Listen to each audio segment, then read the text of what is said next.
2023 সালের 14 জানুয়ারি 71 টেলিভিশনে একটি দীর্ঘ অনুসন্ধানী প্রতিবেদন প্রচারিত হয়, যেখানে ইসলামী ব্যাংকের ঋণ জালিয়াতি ও নাবিল গ্রুপের এই জালিয়াতির সঙ্গে সম্পৃক্ততার প্রসঙ্গটি সামনে আসে।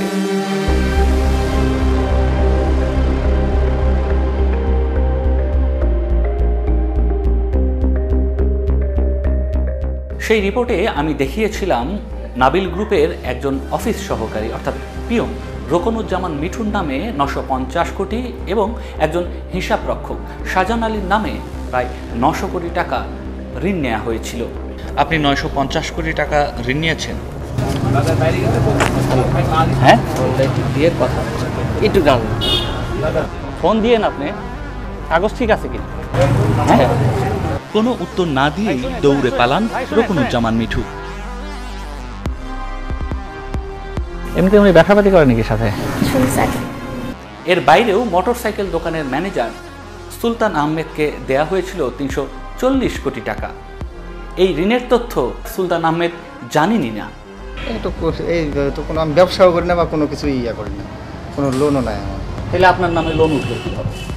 আমি তো সেটাই পাচ্ছি না যে কীভাবে লোন হবে। তাহলে এই কাজটা হলো কীভাবে? আমি তো সেটা বুঝতে পারছি না যে কীভাবে।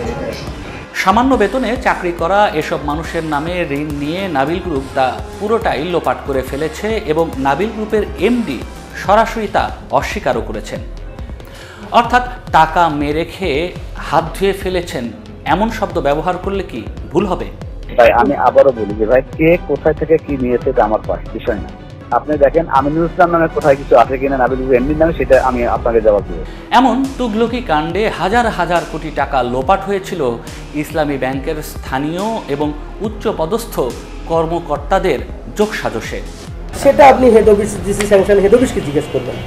আপনার ব্রাঞ্চ ম্যানেজার হিসেবে আপনার কোনো দায়িত্ব নাই? হেড অফিসকে জিজ্ঞেস করবেন তারা কোন আইনে দিছে। এসব বিষয়ে হেড অফিস থেকে ডিল হয়। তো আমাকে কত দিবে কি দেবে না তার সেটা আমি তো শুধু ডিসবার্সমেন্ট দিতে পারি। অথরিটি তো ধরে ধরে প্রধান তারা প্রত্যেকটা স্যাংশন দেখা হয়। তার মানে হচ্ছে বিনিয়োগ প্রধান যিনি মিফতাউদ্দিন।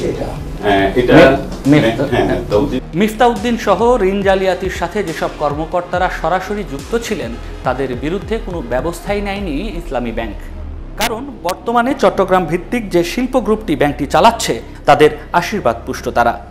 মিফতাউদ্দিন ওই শিল্প গ্রুপটির এতটাই আশীর্বাদ পুষ্ট যে 5 বছরে 7টি পদোন্নতি পেয়েছিলেন তিনি।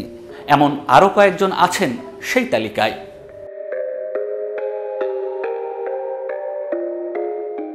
দেড় বছর পর হলেও দুদকের ঘুম ভেঙেছে। 3300 কোটি টাকার ঋণ জালিয়াতির তথ্য জানতে ইসলামী ব্যাংক এবং বাংলাদেশ ব্যাংকের কাছে চিঠি দিয়েছে দুদক। ওই তালিকায় নাবিল গ্রুপের 11টি প্রতিষ্ঠানের নামও আছে।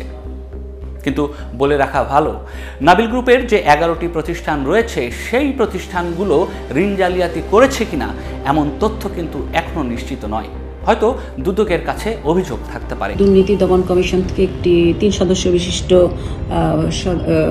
সদস্যদের নিয়ে একটি টিম গঠন করা হয়েছে। এই টিম তাদের অনুসন্ধানের প্রয়োজনে বাংলাদেশ ব্যাংক এবং ইসলামী ব্যাংকে সংশ্লিষ্ট শাখাগুলোতে চিঠি পাঠিয়েছে। নাবিল গ্রুপের যে 11টি প্রতিষ্ঠানের নাম তালিকায় আছে সেই সব প্রতিষ্ঠানের ঋণের তথ্য নিয়ে সেখান থেকে জালিয়াতি বের করাটা হয়তো একটু কঠিনই হবে। জালিয়াতি হয়েছিল কর্মচারীদের নামে প্রতিষ্ঠান খুলে হাজার হাজার কোটি টাকা ঋণ নেয়ার মধ্যে দিয়ে। তাই উচিত হবে ওইসব অঞ্চলের ইসলামী ব্যাংকের যে শাখাগুলো আছে তাদের ঋণের তালিকা ধরে অনুসন্ধান করলে। আমাদের কাছে তথ্য হলো কর্মচারীদের নামে কিংবা অন্য সাধারণ মানুষের নামে যেসব ঋণ নেওয়া হয়েছিল সেগুলো খেলাপি হয়েছে। তদন্ত শুরু করতেই পেরিয়ে গেছে 1.5 বছর। এখন মূল তদন্ত অর্থাৎ এই যে বেনামি প্রতিষ্ঠানের ঋণ জালিয়াতির প্রসঙ্গটি সামনে আনতে আরও কত বছর লাগবে কিংবা আদতেও এগুলো সামনে আসবে কিনা তা নিয়ে সন্দেহ থেকেই যায়।